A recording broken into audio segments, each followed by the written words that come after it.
Shalom Bapak Ibu, Saudara-saudari yang dikasihi di dalam Tuhan Yesus Kristus. Bertemu kembali pada program Sarapan Rohani GKPB Jemaat Galang yang Abian Base. Hari ini Kamis tanggal 21 Agustus 2025. Sebelum memulai segala aktivitas kita di hari ini, marilah kita mendasarinya dengan merenungkan akan firman Tuhan. Namun sebelumnya, marilah kita berdoa. Ya Allah, Bapa kami yang bertata dalam kerajaan surga yang mulia, kami mengucap syukur ya Bapa atas segala anugerah dan berkat yang Kau berikan kepada kami Tuhan, melalui penyertaan dan perlindungan yang boleh kami rasakan di dalam kami beristirahat dari malam hari tadi hingga pada pagi hari ini. Kau boleh membangunkan kami, Kau boleh memberikan kami nafas kehidupan serta kekuatan dan kesehatan ya Bapa.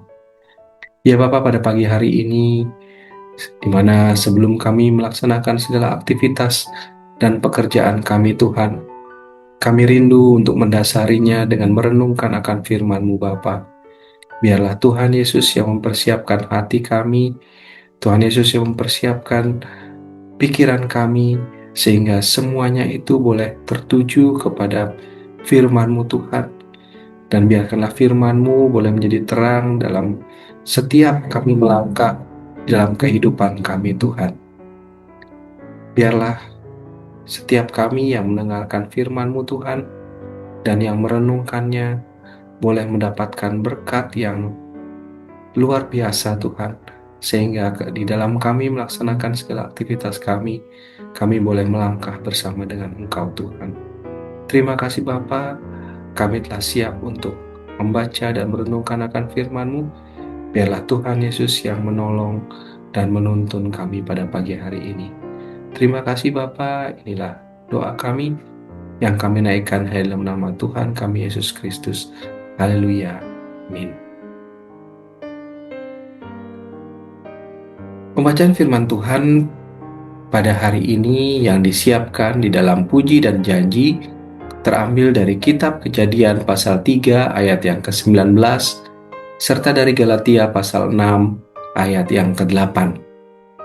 Kejadian pasal 3 ayat 19 berbunyi, Tuhan berkata, dengan berpeluh engkau akan mencari makananmu sampai engkau kembali lagi menjadi tanah, karena dari situlah engkau diambil, sebab engkau debu dan engkau akan kembali menjadi debu. Dan dari Galatia pasal yang ke-6 ayat yang ke-8 berbunyi, barang siapa menabur dalam dagingnya, ia akan menuai kebinasaan dari dagingnya. Tapi barang siapa menabur dalam roh, ia akan menuai hidup yang kekal dari roh itu. Bapak, Ibu, Saudara-saudari yang terkasih di dalam Tuhan Yesus Kristus, renungan kita yang terambil dari janji hidup pada hari ini diberikan tema tabur tuai.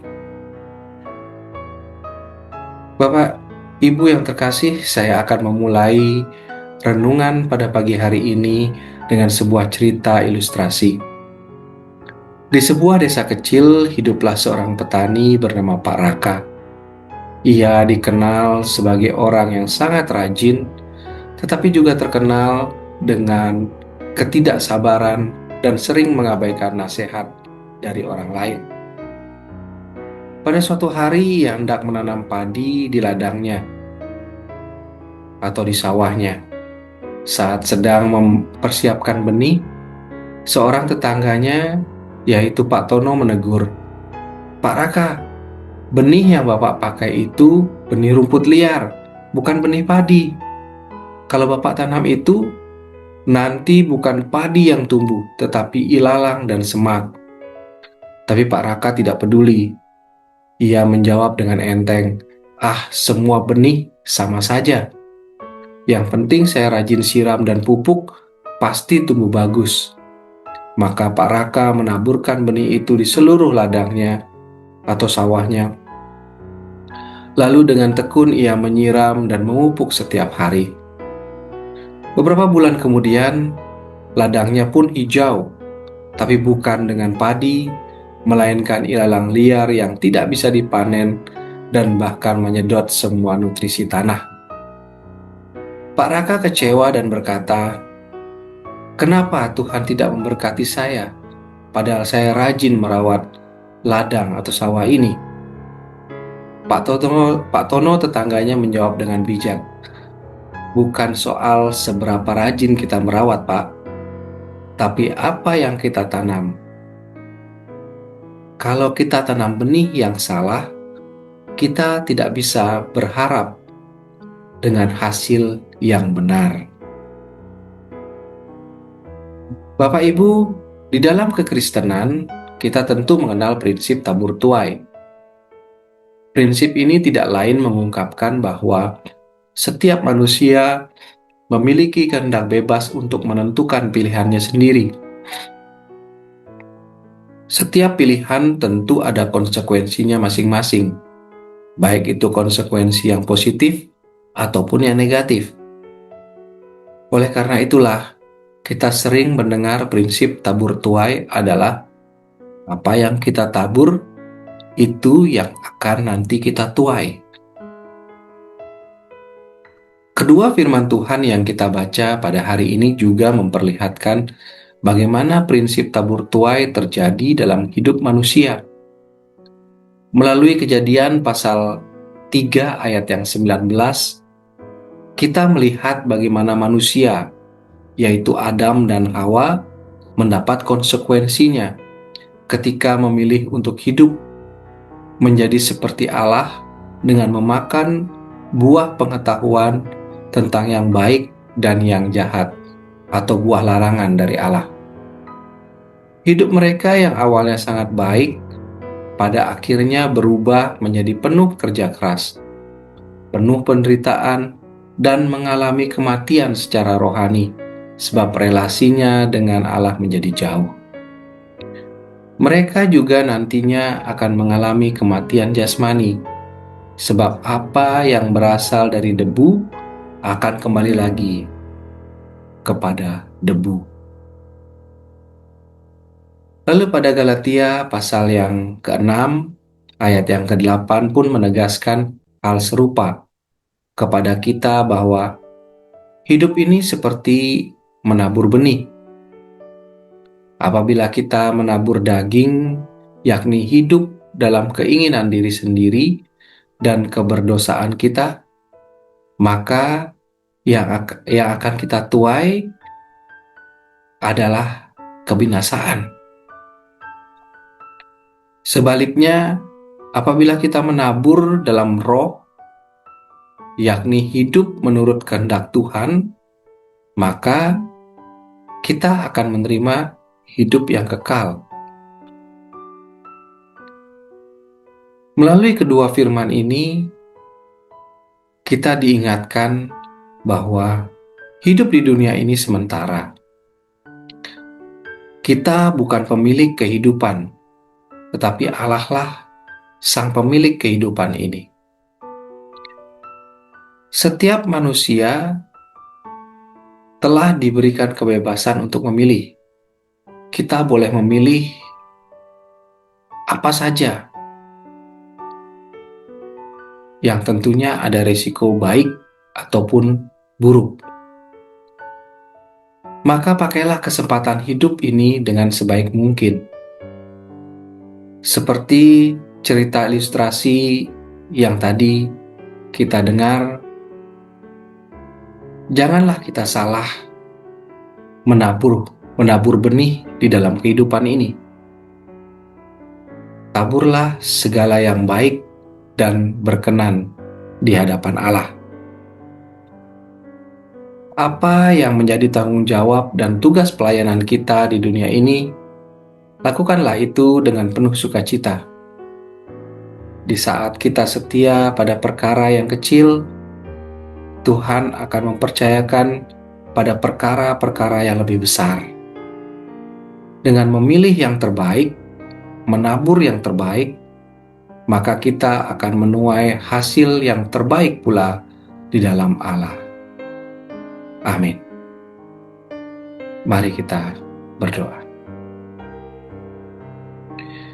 Kami mengucap syukur Tuhan akan firman Tuhan yang boleh kami baca, yang boleh kami dengar, dan boleh kami renungkan Tuhan pada pagi hari ini. Ajarkan kami Tuhan untuk kami boleh memilih yang terbaik, menabur yang terbaik di dalam kehidupan kami Tuhan, sehingga kami pun memperoleh hasil yang terbaik dalam kehidupan ini yang sesuai dengan kehendak Tuhan. Terima kasih Bapa akan firman-Mu, dan biarkanlah firman-Mu boleh menjadi terang kami di dalam kami melangkah dalam kehidupan kami, terlebih lagi di hari ini Tuhan, di dalam kami melaksanakan segala aktivitas dan pekerjaan kami Tuhan.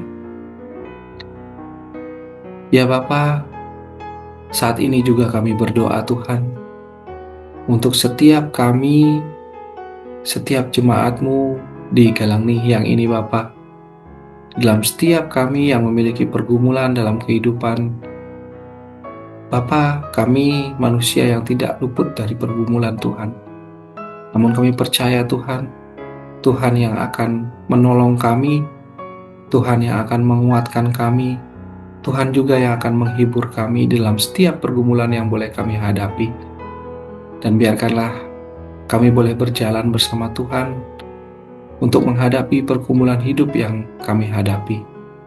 Kami percaya Tuhan, Tuhan tidak meninggalkan kami. Kami percaya Tuhan, Tuhan juga yang akan menolong di dalam setiap langkah kehidupan kami. Kami berdoa juga Tuhan untuk jemaat-Mu yang mungkin dalam kelemahan tubuh yang mereka alami saat ini. Biarlah Tuhan Yesus yang menolong, Tuhan Yesus yang menjamah sakit penyakit, Tuhan Yesus yang menyembuhkannya Tuhan, sehingga jemaat-Mu boleh dipulihkan kondisi kesehatannya, dan boleh pulih dan dapat memuji dan memuliakan nama-Mu Tuhan di dalam setiap kehidupan mereka. Berkati obat-obatan yang diminum, berkati tangan-tangan yang merawat Tuhan, sehingga setiap jemaat-Mu yang mengalami kelemahan tubuh boleh dipulihkan Tuhan, dan setiap tangan yang merawat boleh diberikan sukacita sehingga mampu merawat jemaat-Mu yang sakit Bapa.